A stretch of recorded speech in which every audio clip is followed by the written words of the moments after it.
Hi all welcome back. ಹೇಗಿದ್ದೀರಾ ಎಲ್ಲರೂ? ಅಮ್ಮ ಮನೆಯಿಂದ ಮಾರ್ನಿಂಗ್ ರೂಟೀನ್ ಸ್ಟಾರ್ಟ್ ಮಾಡಿದ್ದೀನಿ. ಯಾರೆಲ್ಲ ನನ್ನ ವೀಡಿಯೋಸ್ ನೋಡ್ತಾ ಇದ್ದೀರಾ, ಇಷ್ಟ ಆದರೆ ದಯವಿಟ್ಟು ನನ್ನ ಚಾನಲ್ಗೆ ಒಂದು ಲೈಕ್ ಮಾಡಿ, ಸಪೋರ್ಟ್ ಮಾಡಿ, ಸಬ್ಸ್ಕ್ರೈಬ್ ಮಾಡಿ.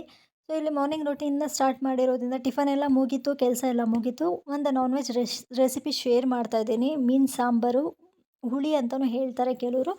ಸೊ ನಮ್ಮಮ್ಮ ಮಾಡೋ ರೀತಿ ಹೇಗಿರುತ್ತೆ ಅಂತ ಸಿಂಪಲ್ ಮೆಥಡು, ಜಾಸ್ತಿ ಇಂಗ್ರೀಡಿಯೆಂಟ್ಸ್ ಇಲ್ದಿರೋ ಕಾರಣಕ್ಕೆ ಸಿಂಪಲಾಗಿ ಮಾಡ್ಕೊಬೋದು. 10 ನಿಮಿಷನಲ್ಲಿ ಅದಾಗುತ್ತೆ. ಸೊ ಇಲ್ಲಿ ಮಸಾಲೆ ಎಲ್ಲ ರೆಡಿ ಮಾಡಿದ್ದಾರೆ. ಮಸಾಲೆ ಏನೇನು ಹಾಕಿದ್ದಾರೆ ಅಂತ ನಿಮಗೆ ತೋರಿಸ್ತೀನಿ. ಜನ ಹೇಗಿದ್ದಾರೋ ನಿಮ್ಮ ಮನೆಯಲ್ಲಿ ಅದ್ರ ಪ್ರಕಾರ ನೀವು ಅಷ್ಟು ಇಂಗ್ರೀಡಿಯೆಂಟ್ಸ್ನ ಒಂದು ಅಂದಾಜು ಮೇಲೆ ಹಾಕ್ಕೊಳ್ಳಿ. ಇಲ್ಲಿ ಮನೆ ಕೆಲಸ ಎಲ್ಲ ಮುಗೀತು. ಅದೆಲ್ಲ ಆದ ನಂತರ ನೀಟಾಗಿ ನಾನು ಮೀನೆಲ್ಲ ಕ್ಲೀನ್ ಮಾಡಿ ಅರಿಶಿನ ಉಪ್ಪು ಹಾಕಿ ಇಕ್ಕಿದ್ದೀನಿ. ಉಪ್ಪು ಅರಿಶಿನ ಹಾಕೋದ್ರಿಂದ ಸ್ಮೆಲ್ ಇರಲ್ಲ.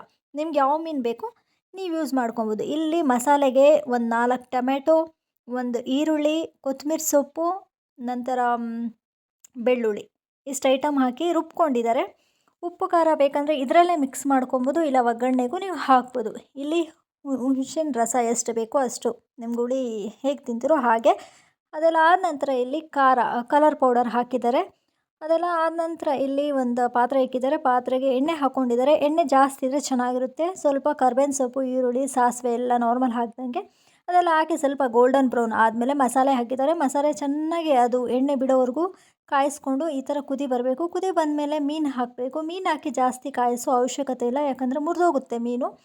ಅದು ಇನ್ನೇನು ಇಳಿಸ್ತೀನಿ ಅನ್ನೋ ಟೈಮ್ಗೆ ಮೀನು ಹಾಕಿ ಆಫ್ ಮಾಡಿದ್ರೆ ಸಾಕು. ನಿಮಗೆ ಉಪ್ಪು ಖಾರ ನೋಡಿಕೊಂಡು ನೀವು ಹಾಕ್ಕೊಬೋದು. ಇದಕ್ಕೆ ಧನಿಯಾ ಪೌಡರ್, ಸಾಂಬಾರು ಪೌಡರ್ 1 ಸ್ಪೂನು, ಧನಿಯಾ ಪೌಡರ್ 1 ಸ್ಪೂನು, ಸ್ವಲ್ಪ ಅರಿಶಿನ, ಉಪ್ಪು ಇಷ್ಟು ಐಟಮ್ಸ್ ಅಷ್ಟೇ ಹಾಕಿ ಮುಚ್ಚಿ 1-2 ನಿಮಿಷ ಬೇಯಿಸಿದ್ರೆ ಸಾಕು, ಆಗಿಬಿಡುತ್ತೆ. ಇದು ಸ್ಮಾಲ್ ವ್ಲಾಗ್ ಆಗಿತ್ತು. ಇಷ್ಟ ಆಗುತ್ತೆ ಅಂತ ಅಂದ್ಕೊಳ್ತೀನಿ. ಇಷ್ಟ ಆದರೆ ನನ್ನ ಚಾನಲ್ಗೆ ಸಪೋರ್ಟ್ ಮಾಡಿ.